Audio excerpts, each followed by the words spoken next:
Selamat pagi, siang, sore, atau malam kepada Ibu dosen kami PRD KU 1202 kelas 52. Kami dari kelompok 4 akan mempersembahkan presentasi kami, yaitu pemanfaatan nangka sebagai pemanis serta penambah gizi kue kering. Oke, sebelumnya perkenalkan dulu ada anggota kelompok kami di sini. Boleh dimulai dari Hadi. Ya, nama saya Hadi Raihan Hanifah Pawitan sebagai ketua dari kelompok 4. Lalu ada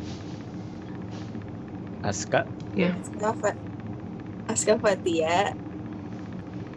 Kemudian oke. Zahrani Kolbi, Hairunisa. Ya, lalu ada saya sendiri, yaitu Faiha Weiri Salsabila. Oke, langsung dimulai saja. Ke yang pertama adalah definisi dari masalah yang kami gunakan sebagai landasan utama kenapa kami membuat produk ini. Jadi makanan itu berperan penting dalam pertumbuhan dan perkembangan makhluk hidup. Jadi selain itu harus didapatkan makanan yang memiliki rasa yang enak dan juga nutrisinya itu seimbang, terutama pada makanan-makanan yang sering kita jumpai, yaitu contohnya pada cemilan. Dari hal tersebut, ada beberapa persyaratan desain yang harus kami penuhi. Yang pertama itu pangan fungsional, jadi makanan itu harus memiliki nutrisi lebih dari makanan yang awalnya. Nah, selanjutnya itu mudah dibuat, makanan harus dengan mudah dibuat agar tidak menyulitkan siapapun yang ingin membuatnya.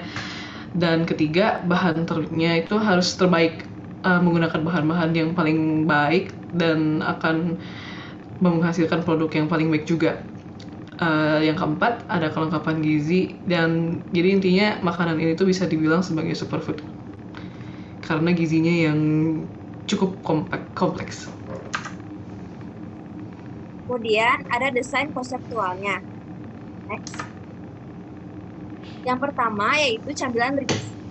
Desain awal dari camilan sehat ini berbentuk kue kering, namun dimodifikasi kembali kandungannya dengan menambahkan substansi atau bahan yang dapat memberikan rasa yang enak dan juga bergizi. Maka dibutuhkan modifikasi pada resepnya untuk menambahkan beberapa nutrisi yang didapat dari bahan lainnya. Next. Kemudian ada minuman probiotik kalsium. Minuman ini memiliki tambahan suatu substansi yang mengandung kalsium atau memodifikasi kandungan minuman probiotik agar memiliki kandungan kalsiumnya lebih banyak. Akan tetapi, diperlukan penelitian khusus agar modifikasi minuman tersebut tidak menyebabkan adanya reaksi negatif atau berbahaya bagi konsumen. Next. Lalu yang terakhir ada dairy free ice cream. Es krim ini merupakan es krim yang bebas dari bahan utamanya yaitu susu. Es krim ini memiliki wadah kertas yang tahan air dan memiliki tutup plastik bening, berbentuk setengah bola. Produk ini dapat dikatakan es krim yang ramah untuk vegan atau vegetarian, karena tidak mengandung produk hewani di dalamnya. Next. Selanjutnya ada tabel decision matrix dari ketiga desain yang kami rancang untuk mendapatkan desain akhirnya. Terdapat beberapa kriteria dan bobot nilai dari tiap desainnya. Nilai akhir dari camilan bergizi adalah 8, nilai akhir dari minuman probiotik kalsium adalah 7,4, dan nilai akhir dari dairy free ice cream adalah 6,9. Desain yang terpilih berdasarkan nilai tertinggi adalah camilan bergizi.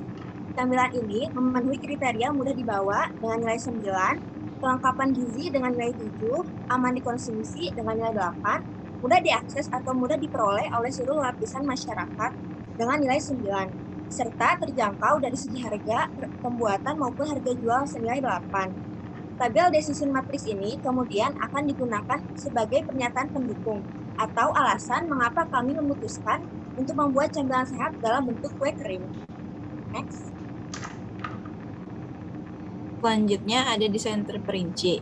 Nangkis atau nangka cookies ini adalah desain akhir dari produk yang akan kami buat. Hal ini didasarkan dari hasil decision matrix di mana camilan bergizi mendapat nilai yang paling tinggi. Nah, berikut ini ada gambarannya. Ini ada kue keringnya, terus di dalamnya ada potongan nangka sama coklat. Kenapa kita memilih nangka? Karena nangka memiliki senyawa penting yang berguna untuk beberapa penyakit kulit dan masalah pencernaan seperti sembelit atau diare. Selain itu, nangka juga mengandung zat-zat penting yang dapat mengurangi risiko penyakit yang seringkali dialami masyarakat luas, seperti tekanan darah tinggi, penyakit jantung, stroke, dan pengeroposan tulang.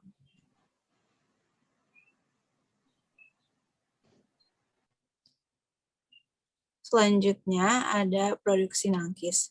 Pertama-tama bahannya ada 225 gram mentega.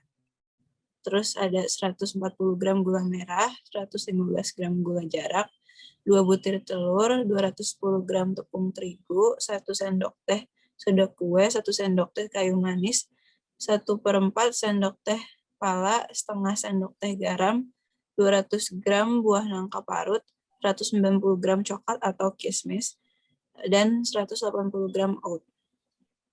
Lalu selanjutnya tahapan pembuatannya adalah yang pertama, campur semua bahan kering yaitu terigu, soda kue, kayu manis, pala, garam, dan oat ke dalam satu mangkok. Selanjutnya, campur mentega dengan gula merah dan gula halus dengan menggunakan mixer. Lalu tambahkan telur dan aduk hingga rata. Lalu tambahkan campuran tepung dan aduk lagi hingga rata. Selanjutnya, tambahkan coklat atau kismis dan nangka parut ke dalam adonan lagi. Lalu aduk hingga rata. Selanjutnya, letakkan adonan yang dibentuk dalam buatan-buatan kecil pada loyang. Lalu bakar di oven selama kurang lebih 10 menit dengan suhu 170 derajat Celcius. Lalu selanjutnya ada cara kerja dari produk ini. Produk nangkis sendiri berbentuk makanan atau functional food. Dan cara kerja makanan ini sendiri yaitu tentu saja dikonsumsi melalui mulut, lalu gizinya akan dicerna oleh sistem pencernaan dan diserap oleh tubuh. Selanjutnya ada rencana realisasi ide.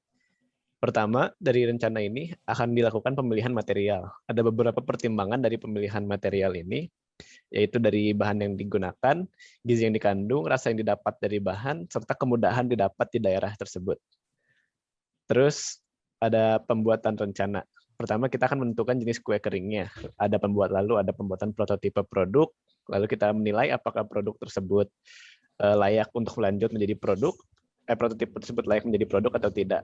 Lalu ada menggunakan kemasan biodegradable sama penambahan variasi rasa jika produknya sudah berhasil dikembangkan.